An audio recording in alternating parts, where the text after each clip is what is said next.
Seri 3 Pelangi di Langit Singasari. Sepasang ular naga di satu sarang. Cerita, Esa Mintarja. Audiobook, novel silat. Bab 22.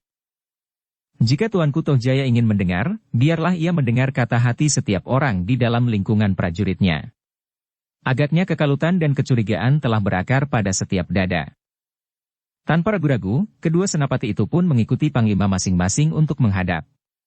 Mereka sudah mempersiapkan pembelaan yang sejauh-sejauhnya dan tuduhan-tuduhan yang pasti, bahwa lawan mereka telah berdosa sampai ke ujung ubun-ubun. Ketika kedua panglima itu sampai di bangsal tuanku, beberapa orang prajurit bukan dari pasukan pengawal dan bukan pelayan dalam telah terada di ambang pintu. Bahkan ketika mereka masuk ke dalam, dua orang senapati ada di belakang Tuanku Tohjaya, duduk tepekur sambil menundukkan kepala.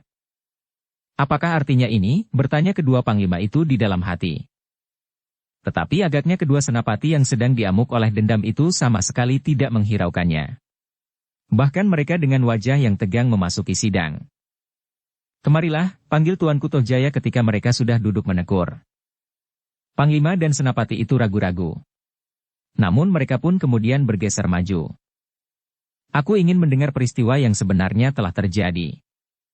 Kedua panglima itu saling berpandangan sejenak, lalu panglima pelayan dalam itu pun berkata, "Inilah kedua senapati itu tuanku." "Bagus. Majulah mendekat." Tanpa prasangka apapun kedua senapati itu mendekat. "Siapakah di antara kalian yang dapat mengatakan apa yang terjadi sebenarnya?" bertanya Tohjaya. "Hamba tuanku," jawab keduanya hampir berbareng. "Nah, kau," berkata Tohjaya sambil menunjuk senapati dari pasukan pengawal. "Katakan apakah yang kau ketahui tentang kematian orangmu." Senapati itu pun kemudian menceritakan apa yang telah terjadi atas orang rajasa yang terbunuh di pinggir kali. Tohjaya mengangguk-angguk. Lalu ia pun bertanya, "Jadi yang membunuh seorang pelayan dalam?" "Hamba tuanku." "Bohong tuanku," potong senapati pelayan dalam. "Diam kau." Tohjaya menjerit. "Aku tidak bertanya kepadamu." Senapati itu terkejut, sehingga ia tergeser setapak surut. Dengan serta-merta ia menundukkan kepalanya dalam-dalam. "Teruskan," berkata Tohjaya kepada senapati dari pasukan pengawal itu. "Ceritakan bagaimana orangmu mendendam dan membunuh orang Sinelir." "Ampun tuanku. Orangku tidak akan berbuat demikian." "Ceritakan bagaimana ia membunuh," bentak Tohjaya. Senapati itu menjadi bingung. "Kau bodoh," geram Tohjaya, lalu katanya kepada senapati pelayan dalam. "Nah, sekarang kaulah yang bercerita. Siapa yang terbunuh dan siapa yang membunuh?" Senapati itu pun ragu-ragu. Tetapi ia pun kemudian menceritakan apa yang telah terjadi. Seorang pelayan dalam telah mati terbunuh, dan telah diketemukan pula ikat pinggang dan kain panjang seorang prajurit rajasa yang agaknya telah terlepas ketika mereka sedang berkelahi. Tohjaya memandang kedua senapati itu berganti-ganti. Lalu dengan wajah tegang ia berkata, "Sekarang sebutkan, siapakah dari orang-orang Sinelir yang telah membunuh seorang dari pasukan pengawal di pinggir kali itu?" "Tentu bukan orang-orang Sinelir tuanku. Hamba yakin." "Sebut namanya," teriak Tohjaya. Kemudian sambil memandang senapati dari pasukan pengawal ia pun berteriak pula. "Kau juga harus menunjuk salah seorang dari anak buahmu. Siapa yang membunuh pelayan dalam itu?"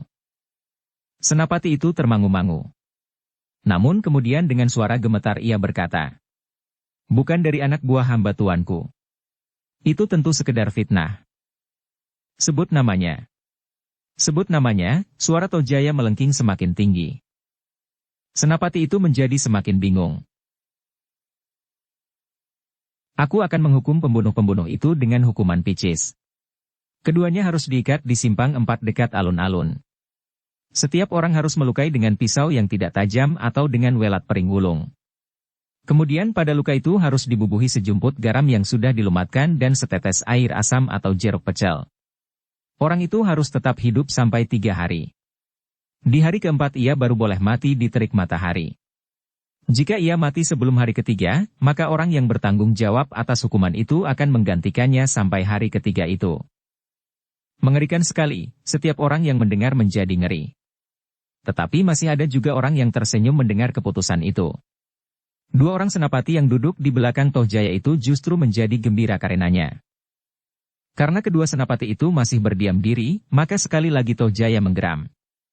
Aku beri waktu kau sampai hitungan ke-10 untuk menyebut namanya.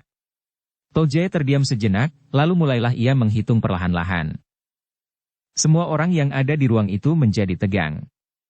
Mereka mengikuti dengan dada yang berdebar-debar hitungan yang diucapkan oleh Tohjaya. 1, 2, 3, 4. Tuanku, tiba-tiba Panglima pasukan pengawal memotong. Apa yang dapat mereka sebutkan jika mereka benar-benar tidak mengetahui siapakah yang telah melakukannya? Tohjaya tertegun sejenak. Lalu katanya, aku tidak peduli. Ia harus menyebut satu nama. Nama siapa saja. Dan orang itulah yang akan menjalani hukuman picis. Suasana menjadi semakin tegang. Dan Tohjaya berkata pula, aku akan mengulangi. Siapa yang memotong hitungan yang aku ucapkan, orang itu pun akan dihukum picis. Tetapi, Panglima pelayan dalam menyela. Ampun tuanku. Selagi menelan ludahnya, lalu. Bagaimana jika karena terpaksa mereka menyebut nama orang yang tidak bersalah? Aku tidak peduli. Tetapi itu tidak adil. Diam kau. Tohjaya berteriak keras sekali sehingga ruangan itu seakan-akan bergetar karenanya. Panglima itu pun terdiam. Sekilas ia melihat wajah dua orang senapati yang berada di belakang Tohjaya menjadi tegang. Dan Panglima itu pun mulai menyadari keadaan yang sebenarnya. Aku akan mulai menghitung, berkata Tohjaya. Lalu. Dan kau berdua harus menyebut suatu nama. Sekali lagi Tohjaya mulai menghitung. Setiap bilangan yang diucapkan rasa-rasanya seperti gelegar guntur yang meledak di langit. 1, 2, 3, 4, 5, tidak seorang pun yang berani memotong hitungan itu. Akhirnya Tohjaya sampai pada hitungan yang ke-10. Terasa ketegangan yang memuncak di dalam ruangan itu. Setiap wajah bagaikan membeku yang terdengar hanyalah degup jantung yang berdentangan di setiap dada. Nah, berkata Tohjaya. Aku akan menunjuk salah seorang dari kalian. Maka ia harus menyebut lebih dahulu. Kemudian yang lain harus menyebut sebuah nama pula. Suasana benar-benar diliputi oleh kegelisahan yang mencengkam. Tidak seorang pun yang tahu apakah yang akan terjadi kemudian. Jika kedua senapati itu menyebut nama orang yang sebenarnya tidak bersalah, maka nasib orang itu ternyata terlampau malang. Ia akan mengalami hukuman yang paling mengerikan sepanjang peradaban manusia, hukuman picis di perapatan. Sejenak Tohjaya memandang kedua senapati itu berganti-ganti. Keduanya menunduk dalam-dalam, seolah-olah kedua menghindarkan diri dari sambaran sorot mata Tohjaya. Namun akhirnya Tohjaya menunjuk kepada senapati pelayan dalam sambil berkata, nah, katakan, siapa yang telah melakukan pembunuhan itu? Senapati itu menjadi pucat. Tetapi ia menengadahkan wajahnya sambil bertanya. Ampun tuanku, apakah nama siapapun yang hamba sebut akan menjalani hukuman itu? Iya, sahut Tohjaya. Jawaban itu benar-benar mengguncangkan setiap dada. Senapati itu dapat menyebut nama siapapun. Nama orang yang paling dibencinya akan dapat diumpankannya. Tetapi senapati itu tidak segera menjawab. Cepat, teriak Tohjaya. Ampun tuanku, berkata senapati itu. Karena sebenarnya hamba tidak mengetahui nama seseorang yang telah bersalah, dan hamba tidak dapat menyebut nama orang lain yang tidak berdosa, maka biarlah hamba tidak mengucapkan nama siapapun juga. Gila. Itu akan berarti kaulah yang harus menjalani hukuman itu. Tuanku. Jika memang hamba harus menggantikan hukuman itu, maka hamba mohon agar tuanku sudi meringankan hukuman itu sedikit. Hamba akan bersedia menjalani hukuman apapun juga yang lain sampai mati sekalipun. Wajah Tohjaya menjadi merah padam. Lalu dipandanginya wajah senapati yang seorang lagi senapati dari pasukan pengawal. Katanya, ia tidak dapat menyebut sebuah nama. Karena itu ia akan segera mati. Sekarang, cobalah kau mengatakan, siapakah yang pantas dihukum picis? Senapati itu menjadi tegang.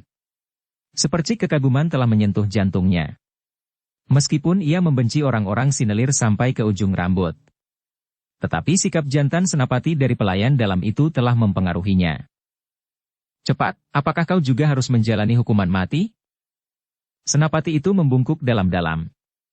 Kemudian katanya dengan suara parau. Ampun tuanku. Sebenarnya lah hamba sudah menyiapkan nama yang tuanku kehendaki. Nah, ternyata kau bersikap kesatria. Kau dapat menjalankan perintah maharajamu dengan sempurna. Sepercik keheranan telah menyentuh setiap hati. Apakah artinya sikap kesatria itu bagi Toh Jaya? Jika senapati itu menyebut nama orang yang sama sekali tidak berdosa, apakah itu juga sifat kesatria? Dalam kebimbangan itu terdengar Toh Jaya berkata, cepat, sebut namanya. Aku ingin segera mendengar dan memerintahkan mengikatnya pada sebuah tiang di simpang 4 yang paling ramai bersama senapati yang bodoh itu. Senapati itu menjadi tegang. Sejenak ia memalingkan wajahnya memandang senapati yang tidak bersedia mengorbankan orang lain itu dengan membiarkan dirinya sendiri dihukum.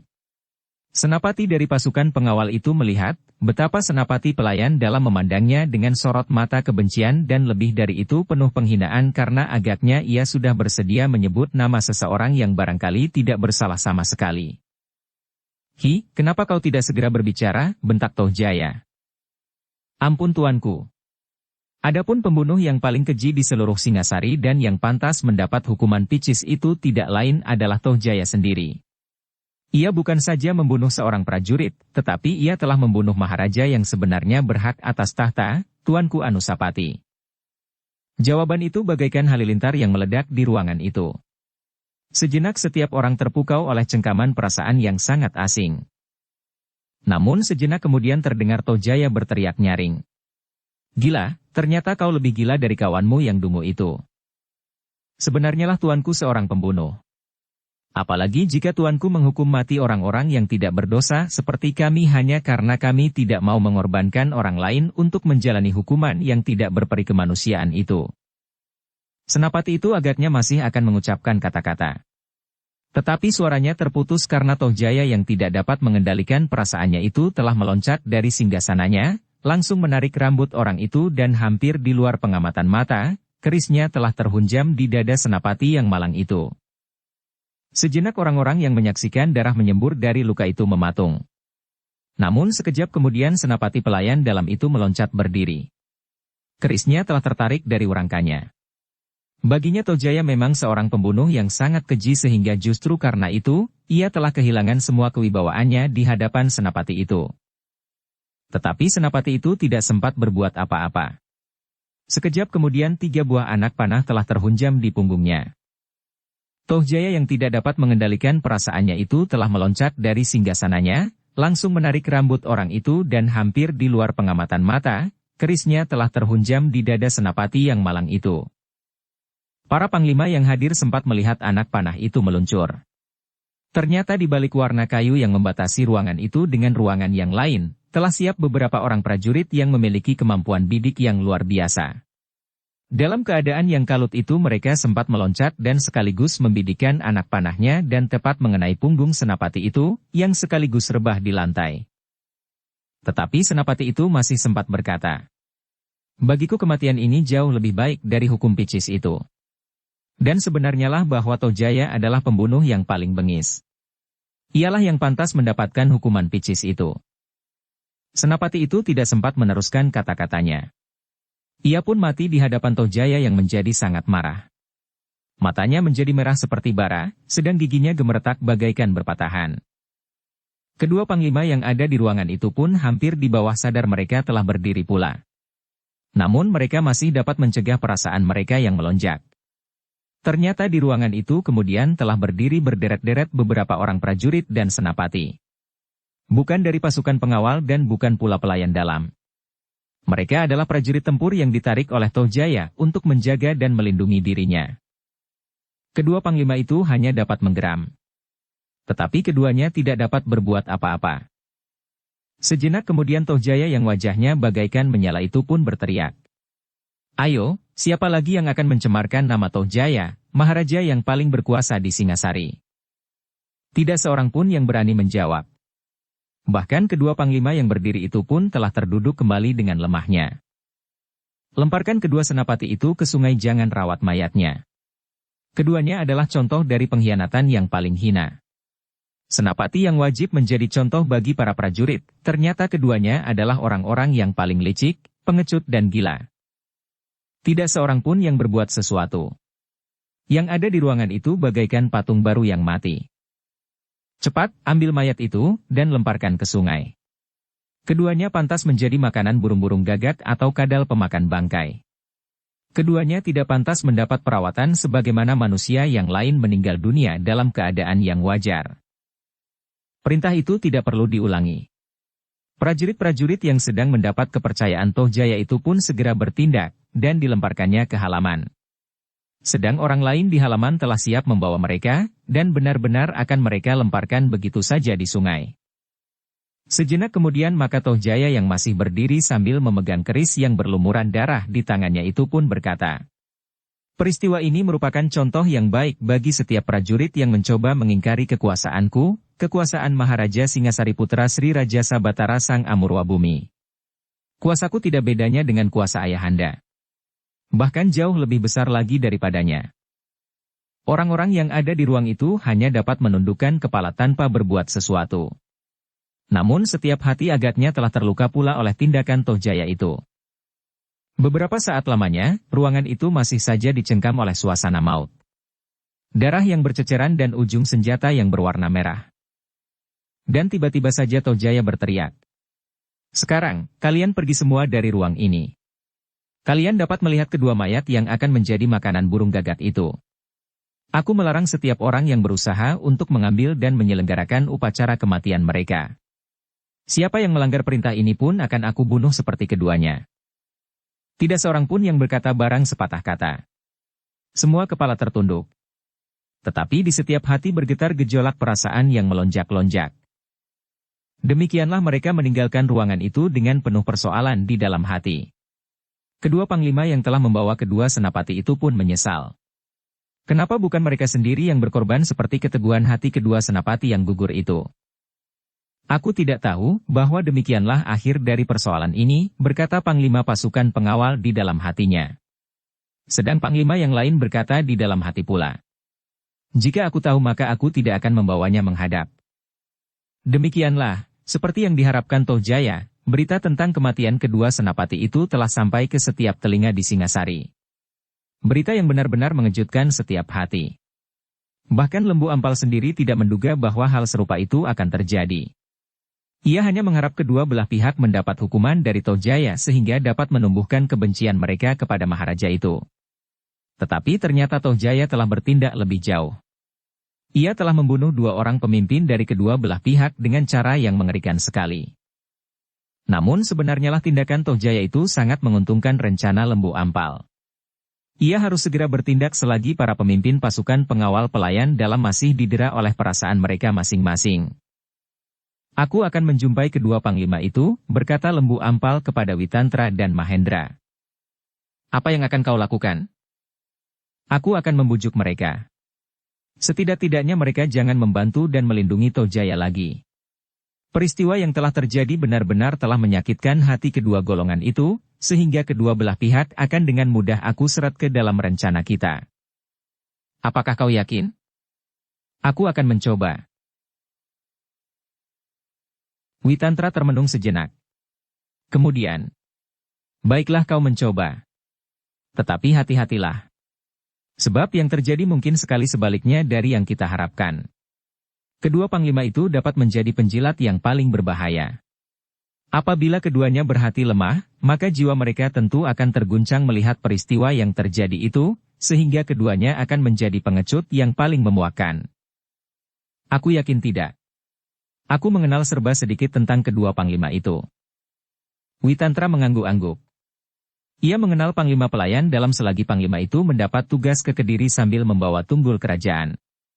Karena itu katanya, "Mungkin kau benar panglima pelayan dalam itu agaknya memiliki sikap seorang prajurit, meskipun agaknya masih belum cukup dewasa. Tetapi ia pun bukannya seorang pengecut." "Aku akan segera menghubungi keduanya," berkata Lembu Ampal. "Berhati-hatilah. Aku harus segera berhasil sebelum keduanya sempat berpikir lebih banyak lagi." "Lakukanlah. Aku akan menghubungi Mahisa Agni."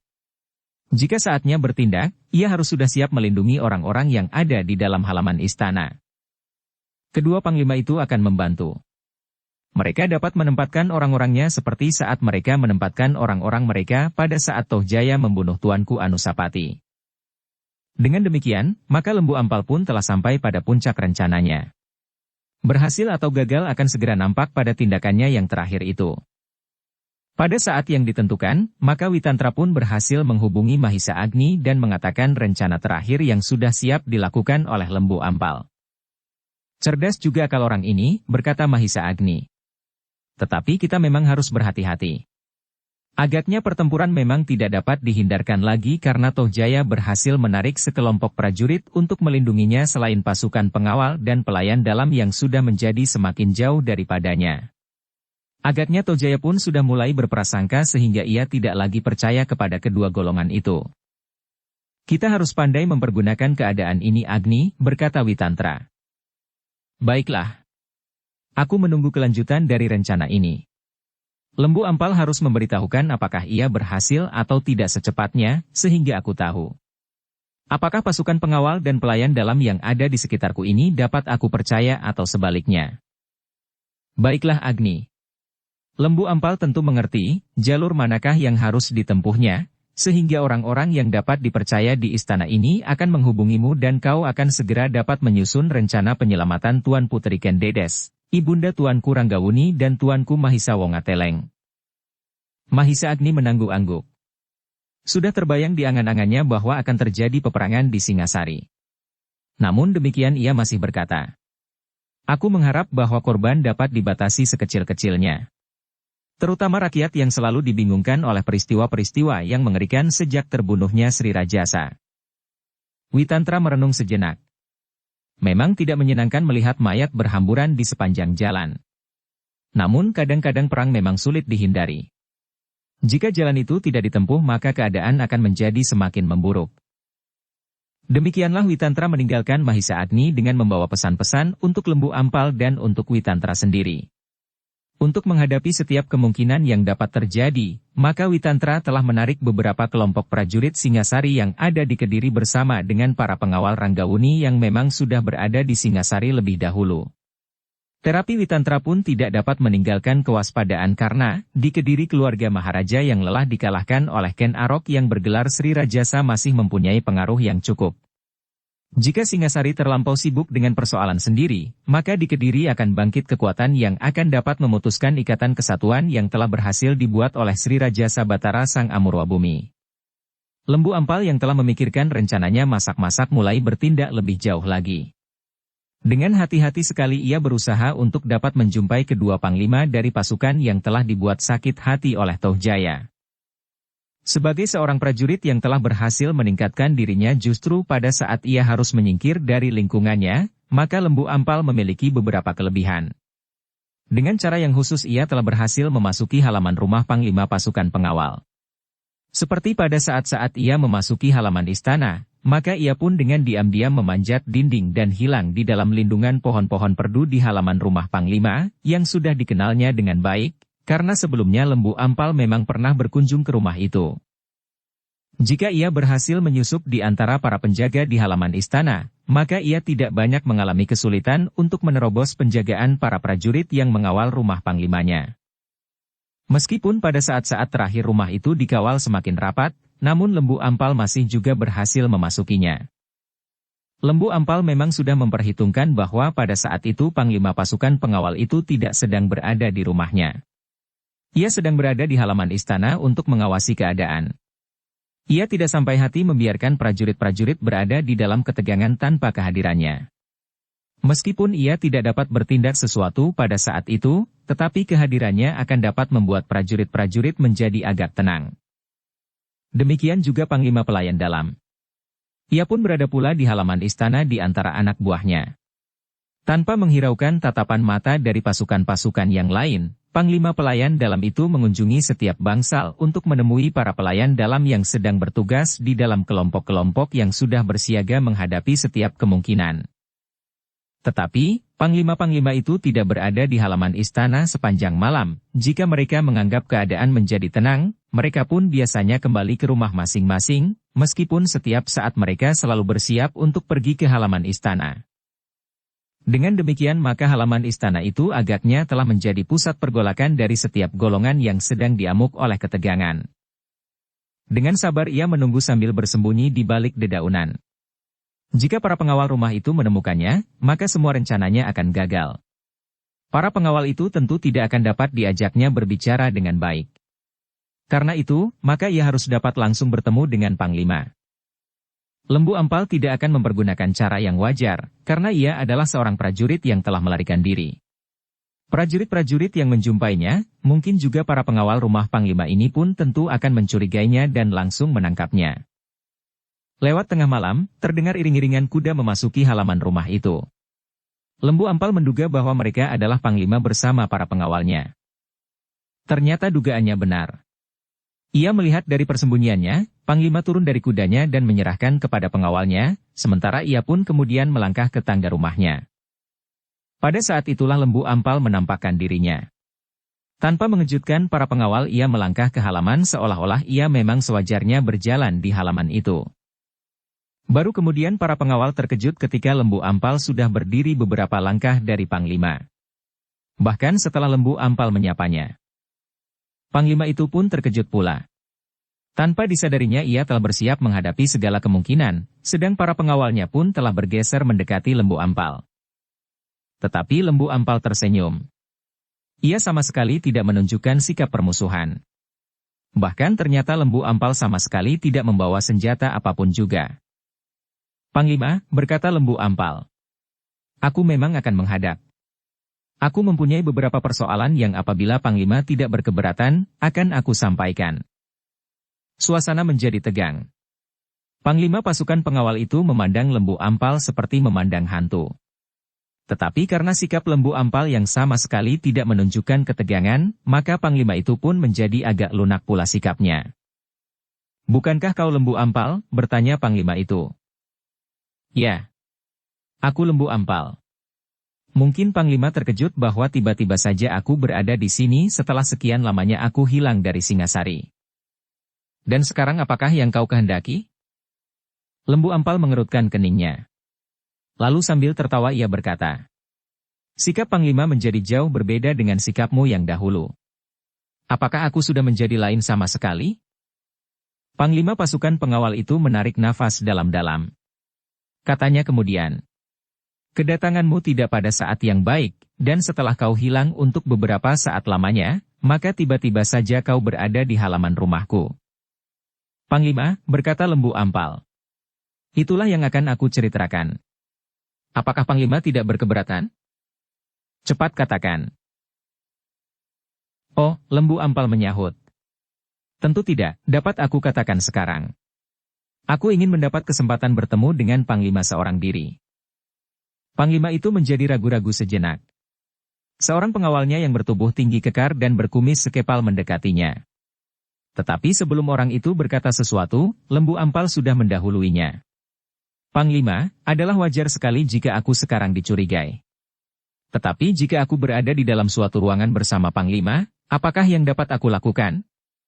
Apakah seandainya aku bermaksud jahat, akan berani melakukannya di dalam keadaan yang demikian, karena aku merasa bahwa kemampuanku tidak lebih baik dari seorang Panglima. Panglima pasukan pengawal itu mengerutkan keningnya. Bagaimanapun juga harga dirinya telah tersentuh. Jika ia menolak Lembu Ampal untuk bertemu berdua, maka apakah itu berarti bahwa ia berada dalam ketakutan? Tiba-tiba saja ketegangan telah melonjak kembali di dada Panglima pasukan itu. Tetapi setelah mempertimbangkan sejenak, ia pun berkata, baiklah Lembu Ampal. Aku beri kesempatan kau berbicara kepadaku seorang diri seperti yang kau kehendaki. Tetapi waktuku tidak terlampau lama karena itu, cepatlah sedikit. Kau tahu, keadaan sekarang agak berbeda dengan saat-saat yang lampau. Oh, apakah ada sesuatu yang terjadi? Katakanlah lebih dahulu keperluanmu. Marilah masuklah ke ruang dalam. Lembu Ampal memandang wajah-wajah para pengawal yang memancarkan kecurigaan. Tetapi itu adalah sewajarnya karena itu ia pun tidak menghiraukan mereka lagi. Ketika Panglima pasukan pengawal itu memasuki rumahnya, maka Lembu Ampal pun mengikutinya. Di ruang tengah, Lembu Ampal dipersilahkan duduk di atas sehelai tikar pandan, sedang panglima pasukan pengawal itu pun duduk pula beberapa langkah di hadapan Lembu Ampal. Lembu Ampal mengerti bahwa panglima itu harus berhati-hati menghadapinya, sehingga karena itu maka panglima itu sudah membatasi dirinya pada jarak yang cukup. Jika tiba-tiba saja Lembu Ampal berbuat sesuatu, maka ia masih mempunyai kesempatan untuk membela diri. Lembu Ampal, berkata panglima itu. Sekarang katakanlah. Bukan karena aku tidak mau menerima kunjungan ini dengan baik, karena sebelum kau hilang, kau pernah juga berkunjung ke rumah ini dan aku terima dengan sepantasnya.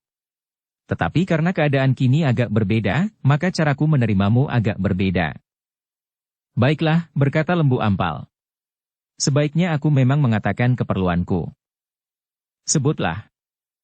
Aku sekarang adalah utusan Tuanku Ranggawuni dan Tuanku Mahisa Cempaka. Panglima pasukan pengawal itu terkejut. Wajahnya menjadi merah.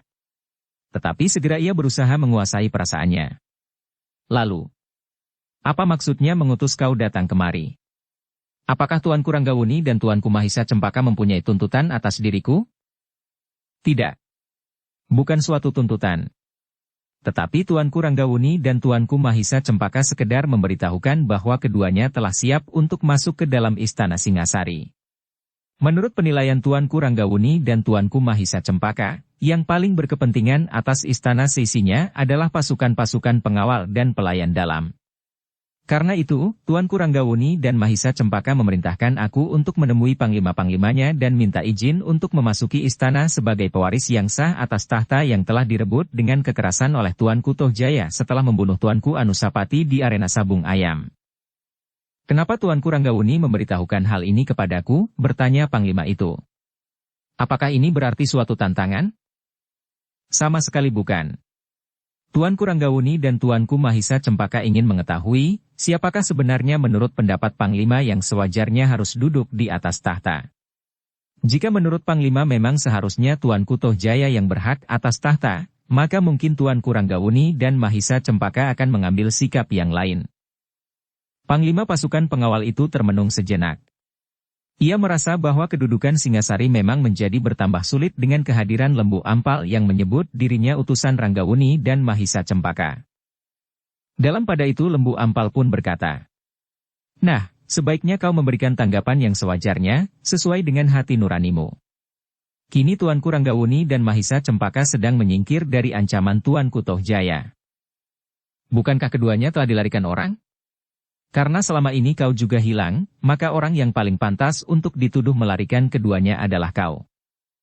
Aku tidak melarikan keduanya. Keduanya lari atas pertolongan orang lain karena Tuanku Tohjaya berusaha untuk membunuhnya.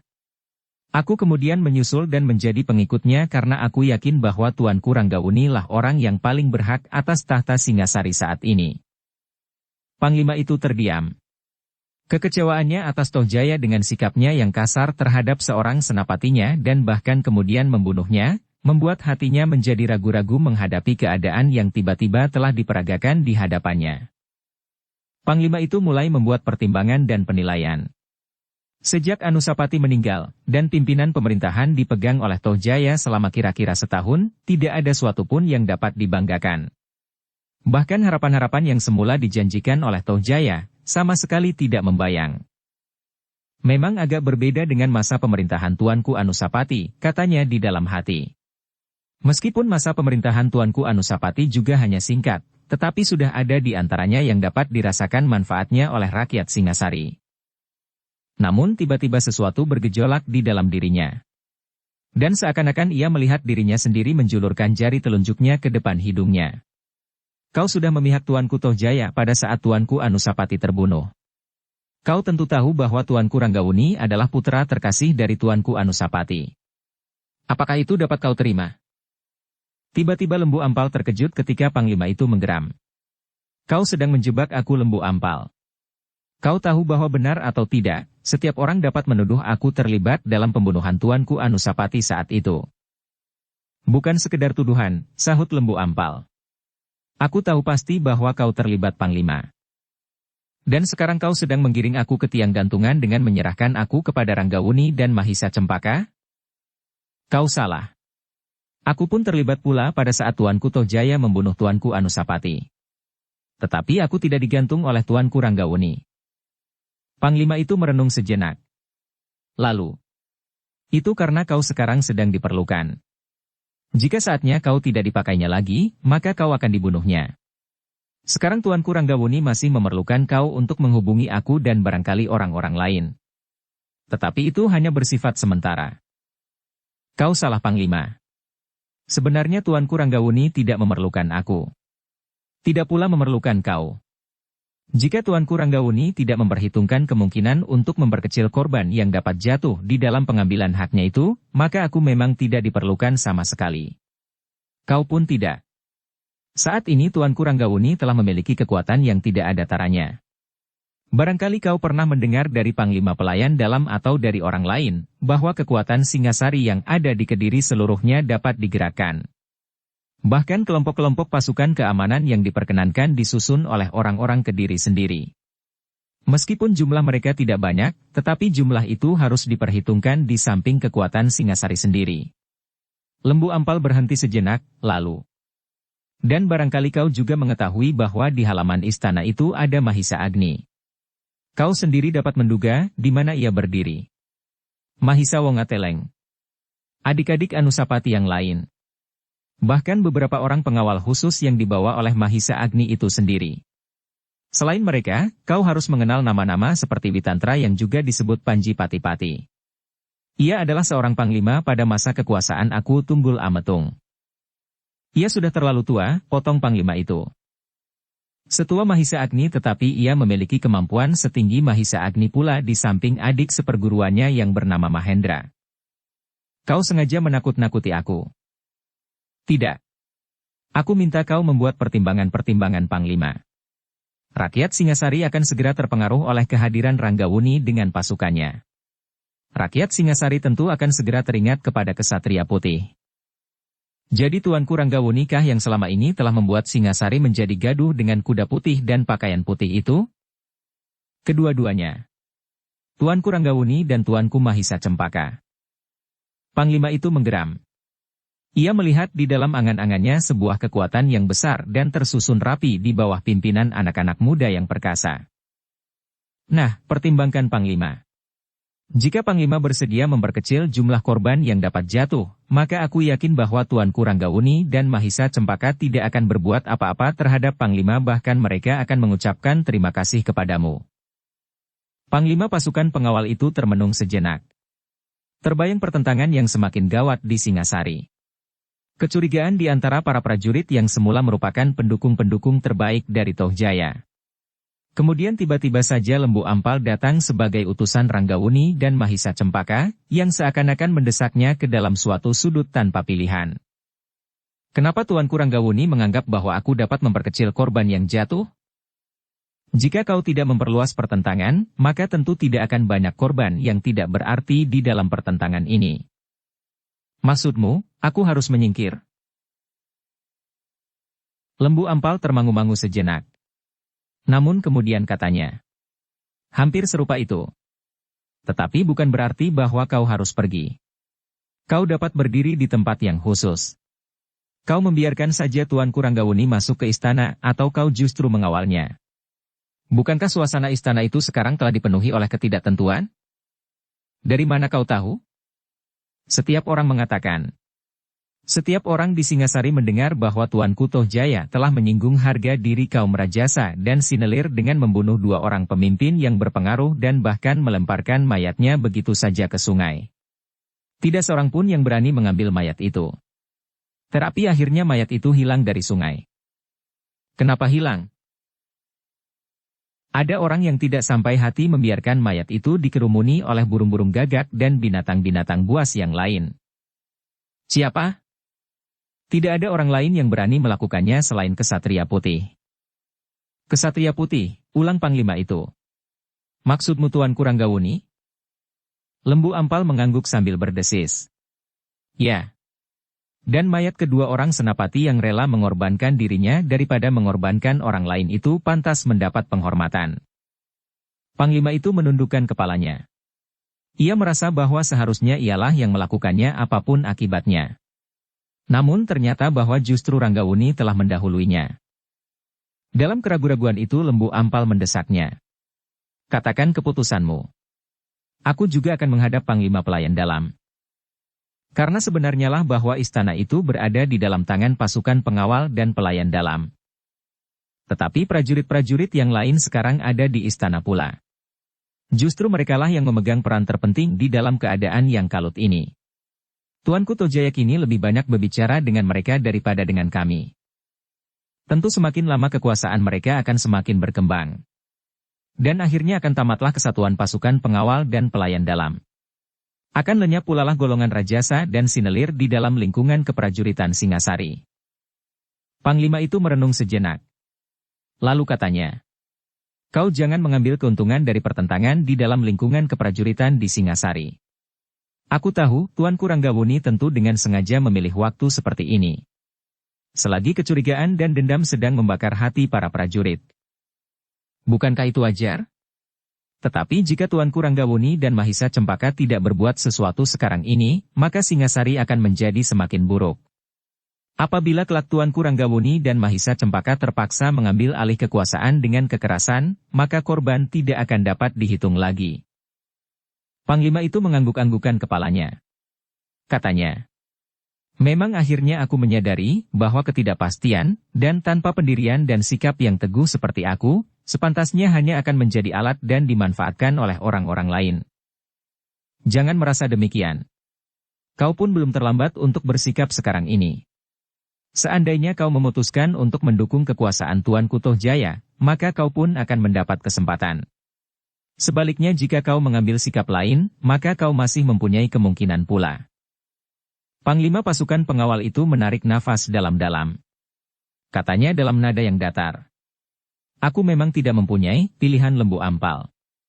Aku sudah tidak akan dapat berbuat sesuatu di bawah perintah Tuanku Tojaya. Memang, sejak semula aku berpikir berlandaskan kepentingan pribadi dan pamrih semata-mata.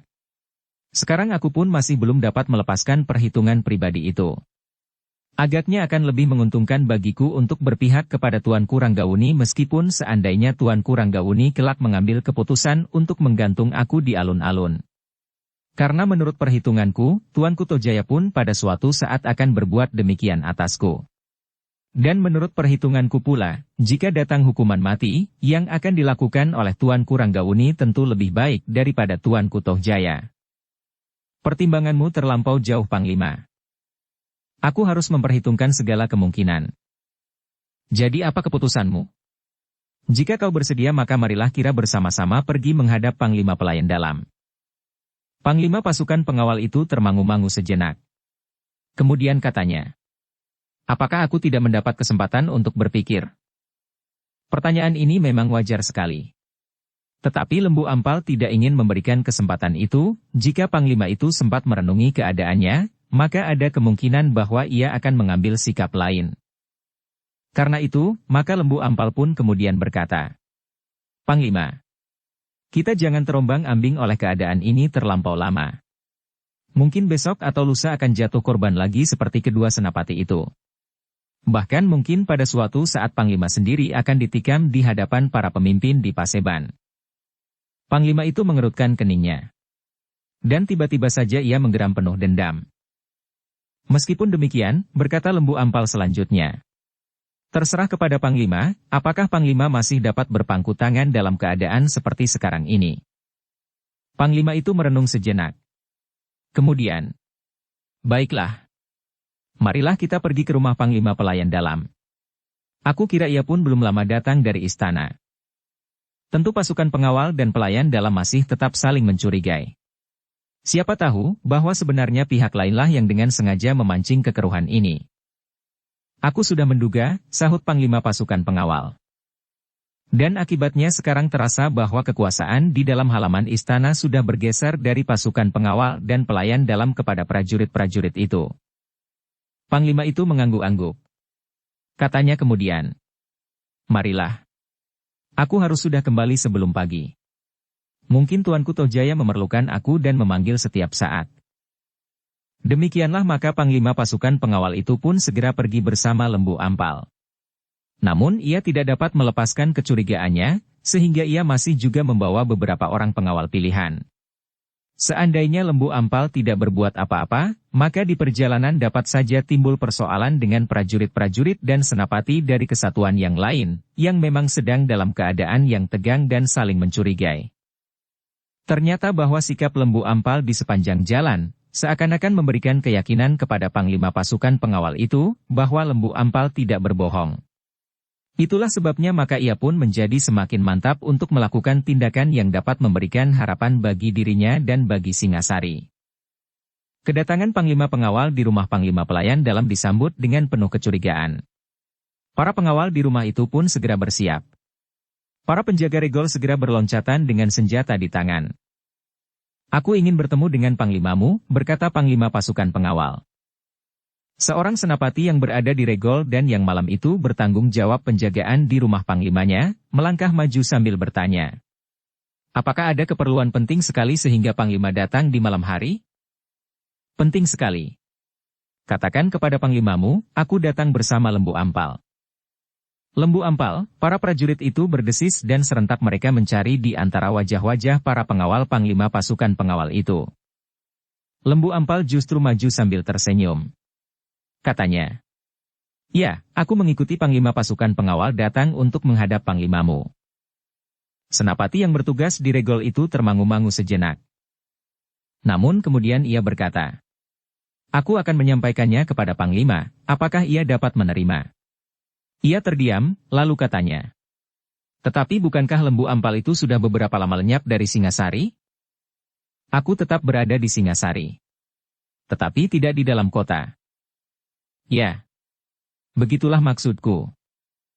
Kepergianku merupakan bagian dari persoalan yang akan aku sampaikan kepada panglimamu sekarang ini." Senapati itu memandang Lembu Ampal sejenak. Lalu, "Baiklah. Tunggulah sebentar." Senapati itu pun kemudian menghadap kepada panglimanya yang baru saja masuk ke dalam biliknya. Mula-mula ia terkejut mendengar laporan bahwa panglima pasukan pengawal telah datang dengan beberapa orang pengawal, termasuk Lembu Ampal. "Apa katanya?" "Ada persoalan penting yang akan dibicarakan." Panglima pelayan dalam itu termangu-mangu sejenak.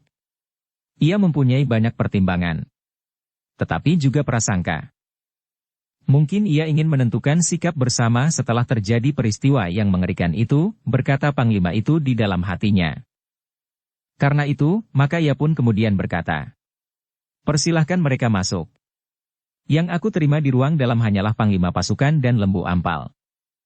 Demikianlah maka panglima pasukan pengawal dan Lembu Ampal itu pun kemudian masuk ke ruang dalam ditemui oleh panglima pelayan dalam dengan penuh pertanyaan yang membayang di sorot matanya. Lembu Ampal lah yang kemudian mulai berbicara. Seperti yang dikatakannya kepada panglima pasukan pengawal, ia menawarkan kerja sama dengan Ranggawuni dan Mahisa Cempaka yang telah bersiap untuk memasuki istana Singasari. Panglima pelayan dalam itu termangu-mangu. Ia pun diamuk oleh kebimbangan seperti yang dialami oleh panglima pasukan pengawal. Namun Lembu Ampal berkata, "Ranggawuni dan Mahisa Cempaka tidak bertindak atas dasar dendam karena kematian Tuanku Anusapati yang telah dibunuh oleh Tuanku Tohjaya. Tetapi yang mereka lakukan didasari rasa tanggung jawab atas perkembangan Singasari. Seandainya Tuanku Tohjaya dapat memerintah Singasari seperti Tuanku Sri Rajasa, maka aku kira Tuanku Ranggawuni dan Mahisa Cempaka tidak akan pernah memikirkan untuk merebut tahta." Lembu Ampal berhenti sejenak, lalu, "Sebenarnya lah bahwa yang dikehendaki oleh Tuanku Ranggawuni bukanlah sekedar kedudukannya, tetapi justru tanggung jawabnya." Panglima pelayan dalam masih tetap merenung. Itulah sebabnya maka Tuanku Ranggawuni tidak akan menghiraukan apakah para panglima pernah mendukung Tuanku Tohjaya atau tidak. Yang penting, siapakah yang ingin bekerja bersama akan diterima dengan kedua belah tangannya. Tetapi jika tidak, maka kedua anak-anak muda itu akan menghadapi mereka sebagai lawan yang harus dibinasakan. "Kau mengancam?" bertanya panglima pelayan dalam. "Tentu tidak. Aku tahu ancaman bagi panglima tidak ada gunanya. Bahkan bagi setiap prajurit. Tetapi yang aku katakan adalah rencana Tuanku Ranggawuni dan Mahisa Cempaka. Siapa yang berjalan seiring, akan dibimbingnya. Tetapi yang melintang akan dipatahkannya. Dan ini bukannya sebuah ancaman. Tetapi demikianlah yang akan dilakukan, meskipun barangkali kedua anak-anak muda itu akan menjumpai kegagalan karena ternyata pendukung Tohjaya terlampau kuat. Panglima pelayan dalam itu menjadi semakin bimbang. Sehingga akhirnya ia bertanya kepada Panglima pasukan pengawal. "Apa keputusanmu?" "Aku menjadi bingung," sahut Panglima pasukan pengawal. "Tetapi aku tidak dapat menutup kenyataan bahwa Tuanku Tohjaya benar-benar sudah tidak dapat diharapkan. Apalagi karena pasukanku dan pasukanmu kini sudah tidak berarti sama sekali, bahkan mungkin dalam waktu dekat, pasukan kita akan dihapuskan. Para pemimpinnya akan mengalami nasib serupa dengan kedua senapati yang telah dibunuh dan dilemparkan begitu saja ke sungai, sehingga Tuanku Ranggawuni dan Mahisa Cempakalah yang memerintahkan untuk mengambil kedua mayat itu, karena tidak ada orang lain yang berani melakukannya." Panglima pelayan dalam itu pun kemudian menyahut.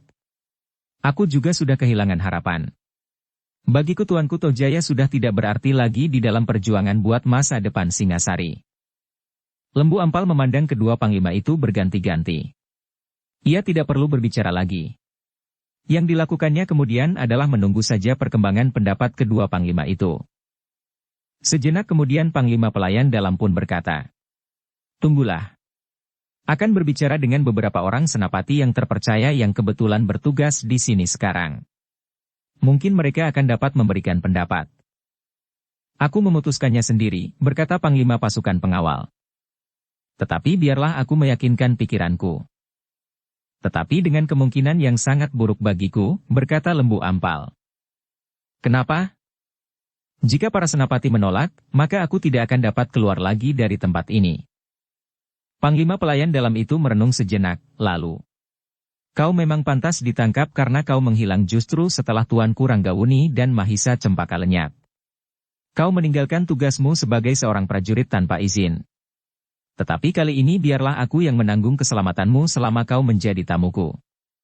Namun demikian di luar halaman rumah ini, itu terserah kepadamu sendiri." Lembu Ampal tersenyum. Tetapi ia tidak berbicara lagi. Dalam pada itu Panglima pelayan dalam itu pun segera memanggil dua orang senapati yang terpercaya untuk ikut serta berbicara dengan Panglima pasukan pengawal dan Lembu Ampal. "Melihat perkembangan terakhir, agaknya kita memang sedang dibenturkan satu dengan yang lain," berkata seorang senapati. "Tentu ada petugas sandi yang sengaja memancing kekeruhan. Merekalah agaknya yang membunuh orang Rajasa dengan pakaian orang Sinelir. Kemudian membunuh orang Sinelir dengan meninggalkan ciri-ciri orang Rajasa. Dengan demikian kita akan berbenturan yang satu dengan yang lain. Sementara itu Tuanku Tohjaya telah menjatuhkan hukuman yang sangat mengerikan meskipun itu lebih baik dari hukuman picis." Panglima pelayan dalam mengangguk-angguk. Lalu dipandanginya senapati yang lain dengan tajamnya. Senapati itu bergeser setapak. Kemudian katanya, "Aku sependapat. Apa artinya pengabdian yang kita berikan jika kita tidak dapat mengharapkan Singasari menjadi semakin baik? Ternyata bahwa pamrih pribadi yang kita harapkan dengan mendukung Tuanku Tohjaya tidak terpenuhi seperti yang dijanjikan. Apalagi kita Singasari seakan-akan menjadi buram. Waktu yang singkat selama pemerintahan Tuanku Tohjaya telah menyeret Singasari ke dalam suasana yang sangat gelap." Panglima pelayan dalam itu mengangguk-anggukan kepalanya. Kemudian dipandanginya Lembu Ampal dengan sorot mata yang membayangkan keraguan-raguan. Sebelum Panglima itu berkata sesuatu, Lembu Ampal telah mendahuluinya berkata, "Baiklah. Kalian dapat membuktikan bahwa aku tidak berkata tanpa arah. Jika kalian kehendaki, aku dapat membawa kalian kepada Tuanku Ranggawuni. Kini tempatnya bukannya suatu rahasia lagi, karena Tuanku Ranggawuni dan Tuanku Mahisa Cempaka sudah siap menghadapi segala kemungkinan." "Lembu Ampal," berkata Panglima pasukan pengawal, "aku percaya kepadamu. Tetapi tentu aku tidak sebodoh yang kau sangka, bahwa aku akan pergi bersamamu ke tempat yang tidak aku ketahui." Lembu Ampal tertawa. Katanya, "Memang sewajarnya. Aku memang tidak dapat dipercaya sepenuhnya. Aku merasa bahwa sudah ada kepercayaan yang diberikan kepadaku, tetapi masih belum sejauh itu." Lembu Ampal berhenti sejenak. "Baiklah. Jika kalian masih ragu-ragu untuk pergi menemui mengirimkan masing-masing seorang senapati untuk bertemu langsung dengan Tuanku Ranggawuni." Kedua panglima itu termangu-mangu sejenak. Agaknya mereka masih tetap ragu-ragu. "Tetapi terserahlah kepada kalian," berkata Lembu Ampal. Mungkin kalian memilih menggabungkan diri setelah Tuanku Ranggauni menduduki istana. Panglima pelayan dalam menarik nafas dalam-dalam. Ketika ia memandang seorang senapatinya, maka senapati itu berkata, "Jika aku mendapat perintah, aku akan pergi bersama Lembu Ampal." Panglima pelayan dalam itu termenung sejenak, lalu ia pun menganggukkan kepalanya sambil berkata, "Baiklah.